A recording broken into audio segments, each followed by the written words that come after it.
You are ruining the aesthetic. Get out of the frame. My sister's voice cut through the coastal wind like a serrated knife. I stood frozen against the white stucco wall of the Azure Horizon Resort, clutching a clipboard to my chest. I was not wearing a bridesmaid dress. I was wearing a shapeless, slate gray pantsuit, a uniform chosen specifically by the bride so I would blend into the concrete. "Emily, move!" Jessica screamed, gesturing at her phone where thousands of followers were watching. "You look like a stain. Go manage the caterers. You are aesthetic contamination." I did not argue. I did not cry. To my family, I wasn't a sister. I was just overhead cost. Before I tell you what happened next, drop a comment and let me know where you're listening from and what time it is for you right now. I'd love to know who's part of our community. I did not wipe my face. I did not apologize to the caterers. I simply unclipped the radio from my belt and set it on a passing tray of champagne flutes. It made a sharp clink that sounded like a period at the end of a very long sentence. I turned my back on the white tents, the screaming bride, and the years of being the invisible engine that kept their lives running. I walked toward the service exit. My heels on the pavement clicked a rhythm. Done, done, done. "Miss Emily?" The voice came from the shadows of the loading dock. I stopped. Leaning against the black sedan was a man who looked like he cost more than the entire wedding, Mr. James, my Aunt Elizabeth's attorney. I had not seen him in years. Not since the family stopped inviting Aunt Elizabeth to events because she was too eccentric and embarrassing to their curated image. He did not offer sympathy. He offered me a heavy, velvet-lined case. "She wanted you to have this today," he said. "Specifically today." My hands were cold, but they did not shake. I opened the case. Inside sat a vintage tablet, the kind that was heavy and thick, its screen scuffed from use in her art studio. There was a single video file queued up. I pressed play. The screen flickered to life. Aunt Elizabeth was sitting in her loft, paint on her nose, looking directly at the camera with that sharp, knowing gaze I missed so desperately. "Emily," she said, her voice raspy, "if you are watching this, I have shuffled off this mortal coil, and if Harold followed my instructions, you are currently hiding in a service corridor while your sister plays princess." She chuckled, but it turned into a cough that rattled through the speakers. "They think I'm destitute, darling. They think I'm a crazy old artist living in squalor. Let them think it." It kept the vultures away. She leaned closer to the lens, her eyes gleaming. "I am, or was, the sole owner of E-Prime Holdings, tech patents, commercial real estate, and yes, the very ground you are standing on right now. It is all mine. And as of this morning, it is all yours." I froze. The wind whipped my hair across my face, but I could not move. 100%. Assets valued at $106.8 million. No trustees, no conditions, just you. $106.8 million. The number did not feel like a lottery win. It felt like someone had handed me a loaded weapon. I looked up at Mr. James. He was not smiling. He was waiting for orders. "Is this real?" I asked, my voice sounding foreign to my own ears. "It is entirely executed," he replied. "You are now the chairman of the board. The transfer was finalized at 9 this morning." The bass from the DJ booth vibrated against the service door, a dull thud celebrating a marriage built on debt and appearances. I looked down at the tablet, at the frozen image of the aunt who had lived in a rundown studio to protect this secret. The gray suit I was wearing did not feel like a uniform anymore. It felt like camouflage. I wasn't the help, I was the owner, and the tenants were getting rowdy. I placed the headset on a passing tray of empty hors d'oeuvre plates. It sat there next to a crumpled napkin, looking exactly like what it was, trash I was done carrying. I walked straight to the valet stand. The attendant looked at my gray suit, then at the line of Bentleys and Porsches, and hesitated. "I'm not a guest," I said, my voice flat. "I'm the one leaving." He brought around my 10-year-old sedan. It rattled as I started the engine, a stark, rusty contrast to the gleaming fleet of the bridal party. I did not care. It was the only thing in this entire zip code that I actually owned. As I drove down the winding cliffside road, the silence of the car felt heavy, not empty. It was filled with ghosts. For years, I had convinced myself that my family's treatment of me was a result of my own failings. I wasn't pretty enough like Jessica. I wasn't successful enough like my father pretended to be. I was the spare part, the utility player. I remembered the summer I spent designing their backyard renovation. I drew the blueprints, sourced the materials, and spent weeks on my knees laying stone while they sipped iced tea on the porch. When the neighbors complimented the new terrace, my mother laughed and said, "Oh, we finally found a good contractor." She did not even point to me. I was standing right there, covered in dust. I thought about Jessica's first big brand deal. She could not read the contract. I spent 3 nights redlining it, negotiating better terms, and setting up her LLC. When the check came, she bought a designer bag and told me I wouldn't understand the fashion world.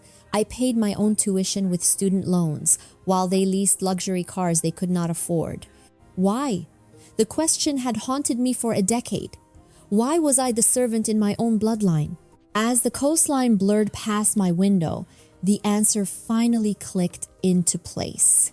It wasn't hatred, it was fear. My parents weren't cruel because they were powerful. They were cruel because they were hollow.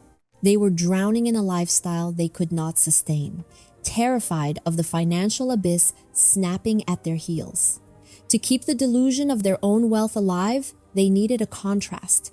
They needed someone to be the poor one, the help, the failure. They projected their own financial fragility onto Aunt Elizabeth and me. By treating Aunt Elizabeth like a destitute, crazy woman, they could feel sane and rich. By treating me like a servant, they could feel like masters. We were the props in their theater of security. They needed us beneath them to prove they were still on top. I gripped the steering wheel, my knuckles turning white. It was never about my competence. It was about their cognitive dissonance. They could not afford their life, so they spent my emotional currency instead. They treated me like a discount employee because it was the only way they could afford to feel expensive. I looked at the vintage tablet on the passenger seat. Aunt Elizabeth had seen it too. She had hidden her billions not just to protect the money, but to protect herself from being consumed by their vacuum of need. She knew that if they saw her true worth, they would not love her, they would just eat her alive. I pulled over at a scenic overlook. The ocean crashed against the rocks below, violent and relentless. I wasn't sad anymore. I was calibrated. They had spent years trying to make me feel small so they could feel big. They had built their entire sense of self on the foundation that I was nothing. I picked up the tablet and scrolled through the asset list again. The house they lived in, the resort they were partying in, the loans they were ignoring. I wasn't nothing. I was the architect of their reality. And I was about to turn off the lights. The studio was located in the gritty heart of the arts district, sandwiched between a welding shop and a bakery. From the street, it looked like a derelict warehouse with peeling paint and barred windows, the perfect camouflage for a woman who wanted to be invisible. But when Mr. James keyed in the code and the heavy steel door hissed open, the illusion shattered. Inside, it was a fortress of glass, polished concrete, and mid-century modern furniture. This wasn't an artist's garret. It was a command center. A server room hummed softly in the back. A wall of monitors displayed real-time market data from 3 continents. This was where Aunt Elizabeth had built her empire, quietly outperforming the noisy, desperate men my father idolized. I sat in her leather Eames chair. It felt substantial, grounding. Mr. James placed a glass of water on the desk and stepped back into the shadows, giving me space. I pulled my phone from my pocket. It had been off for 3 hours. I pressed the power button. As the screen lit up, the device convulsed in my hand. It buzzed relentlessly, a physical manifestation of my family's rage. 47 missed calls, 82 text messages, 12 voicemails. I didn't feel fear. I felt the cold detachment of a structural engineer assessing a load-bearing failure. I pressed play on the first voicemail. "You selfish little bitch!" Jessica's voice was distorted by wind and what sounded like hyperventilation. The florist left because there was no one to sign the release forms. Do you know what that does to my timeline?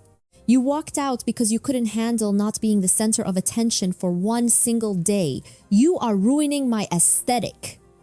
Get back here and fix this, or so help me God, Emily. The message cut off. Not a single question about where I went. Not a single worry that I might have driven my car off the cliffside road. Just concern for the timeline, the aesthetic, the service I provided. Next came a text from my mother, Susan. "I always knew you were jealous of your sister, but this is a new low. Trying to sabotage her happiness because you can't find a husband? Pathetic. Don't bother coming to brunch tomorrow. We don't want your negativity." Jealousy, the lazy accusation of a woman who could not conceive of a world where marriage wasn't the only metric of value. Then, the voicemail from my father, Robert. His voice was low, the tone he used when he wanted to sound like a titan of industry. "Emily, you have humiliated us in front of the damn investors. I don't know where you went, but don't bother coming back to the house. I am cutting you off. You hear me? No more help. You're on your own." I replayed that last part. I am cutting you off. The irony was so sharp it almost drew blood. He was threatening to cut me off financially while living in a house I had secretly refinanced for them, driving a car I had negotiated the lease on, and drinking wine at a wedding venue owned by the woman he called crazy. He wasn't cutting me off. He was unknowingly severing his own lifeline. I set the phone down on the glass desk. The silence of the room rushed back in, heavy and expensive. Any lingering guilt I had, any tiny, pathetic hope that they might actually love me evaporated. They did not want a daughter. They wanted a staff member. They wanted a punching bag to absorb their anxieties. They had proven, beyond a reasonable doubt, that they felt no remorse. They were incapable of it. I looked up at Mr. James. He was watching me with an expression that mirrored the late Aunt Elizabeth's patient, expectant. "They're done," I said. My voice did not tremble. "Very good," Mr. James nodded, pulling a file from his briefcase. "Then I believe it is time for the board meeting." The boardroom was quiet, the only sound the hum of the climate control system. At the long mahogany table sat the board of directors of E-Prime Holdings, 7 men and women in tailored suits, looking at me not with skepticism, but with readiness. They knew who I was. Aunt Elizabeth had prepared them. Mr. James stood at the head of the table and tapped the screen of the room's main monitor. Before we proceed with the operational transition, he said, his voice grave, the late chairwoman left a final message for the new CEO. It is classified as contextual strategy. The screen flickered and Aunt Elizabeth appeared again. She looked older in this video, more tired, but her eyes were still fierce. She was sitting in her garden, pruning a rose bush. "Emily," she began, cutting a dead branch with a sharp snip.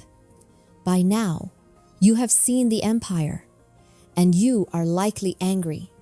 You are wondering why I didn't step in sooner, why I let them treat you like a mule while I sat on a mountain of gold." She paused, looking directly into the lens. "I wanted to save you, darling. Every single day. When your mother made you pay for your own prom dress, I wanted to write a check. When your father leased that ridiculous sports car while you were eating ramen, I wanted to buy you a house, but I knew something you didn't." She leaned forward. "Money without resilience is poison. If I had given you this empire when you were 20, they would have eaten you alive. Your father would have guilted you into investing in his schemes. Your sister would have drained you dry with her needs. You didn't have the armor yet." She gestured to the rose bush. "A gardener doesn't protect a sapling by putting it in a glass box. He lets it feel the wind. He lets it struggle for water because that is how roots grow deep. I watched you, Emily. I watched you build your own life from nothing. I watched you learn to negotiate, to manage, to endure. I watched you become strong. Her voice softened, cracking slightly. It broke my heart to stay silent, to be the crazy aunt in the attic while you suffered. But I knew I was pruning you for leadership. You are not inheriting this company because you are my niece. You are inheriting it because you are the only one who can survive it. The screen went black. The silence in the room was profound. I felt tears prick my eyes, but they did not fall. For years, I had thought Aunt Elizabeth was passive, a victim of her own eccentricity. I was wrong. She was a strategist. She hadn't abandoned me. She had been training me. She had let me struggle so I would not shatter. She was right, I said quietly. The board members nodded. Mr. James cleared his throat. The chairwoman's assessment of the hostile elements your family was also quite thorough. Which brings us to the immediate agenda. He slid a file across the polished table. Your family has filed a preliminary injunction. They are suing to freeze the assets, claiming undue influence and mental incompetence. They have hired a rather aggressive firm. I opened the file.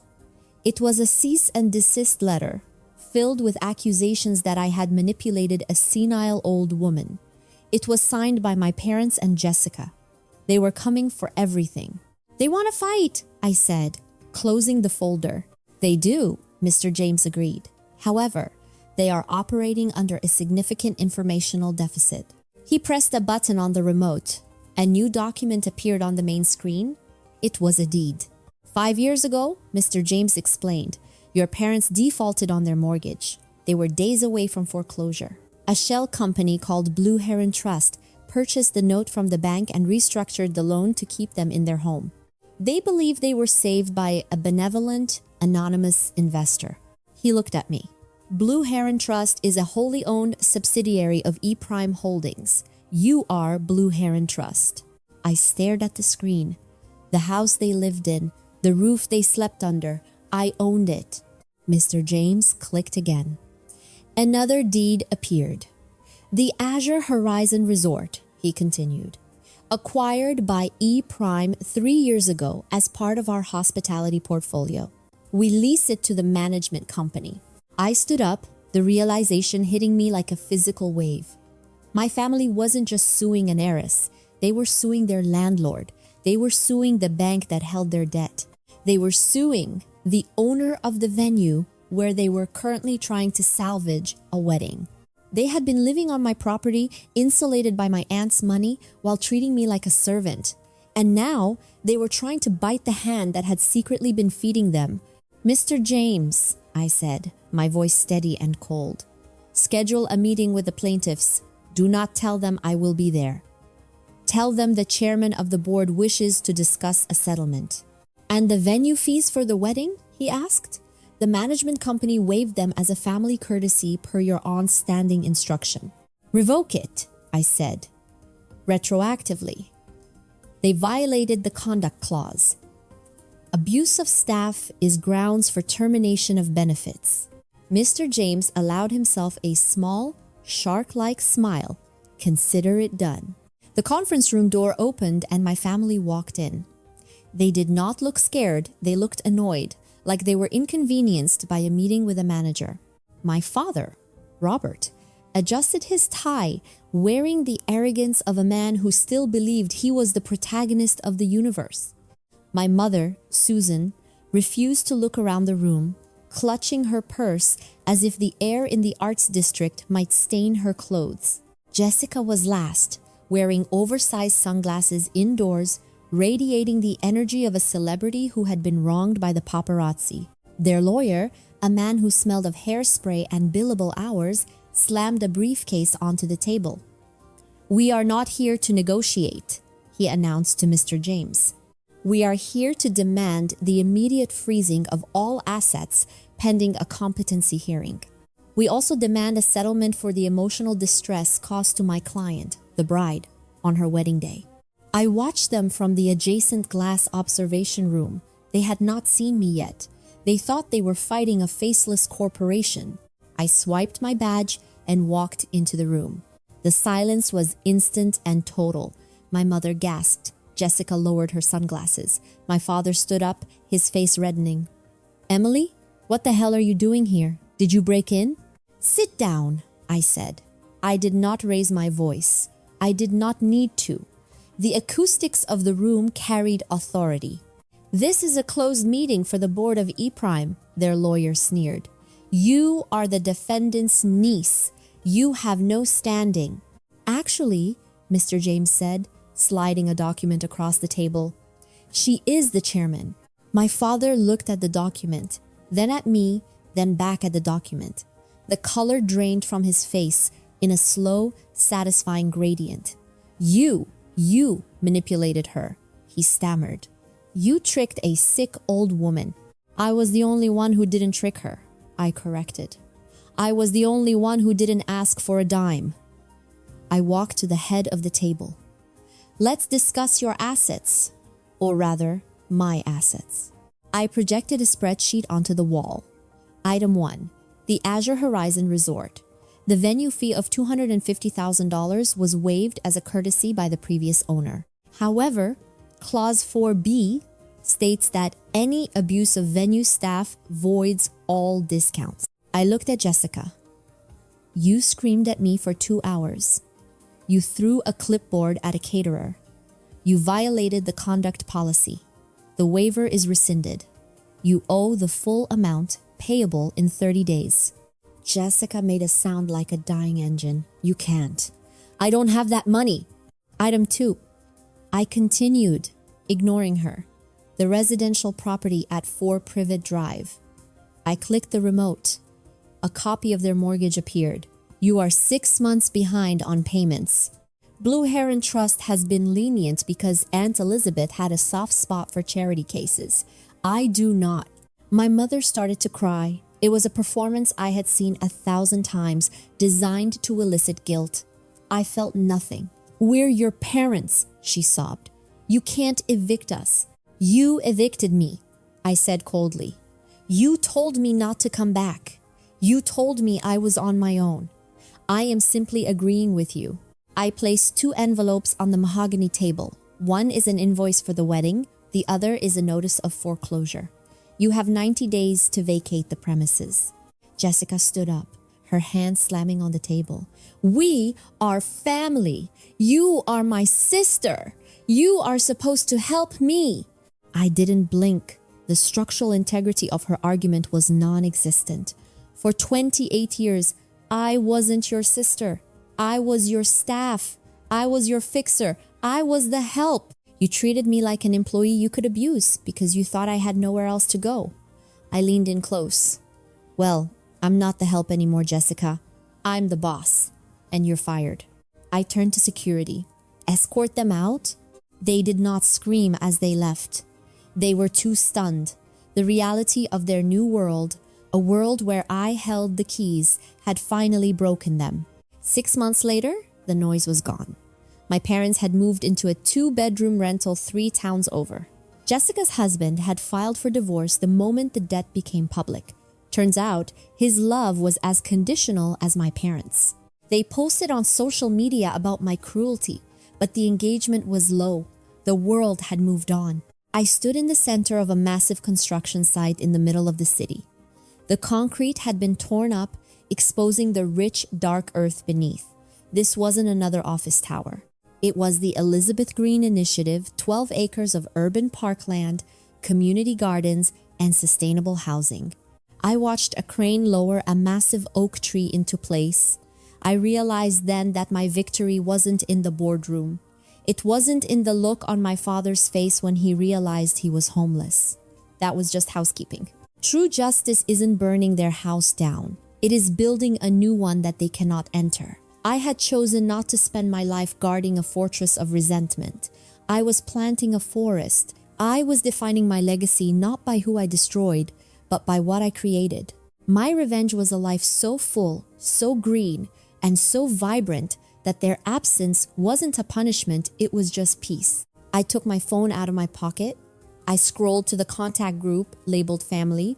I hit delete, then I turned it off, put it in my pocket, and walked into the garden I was building, leaving the gray suit and the ghosts behind me forever.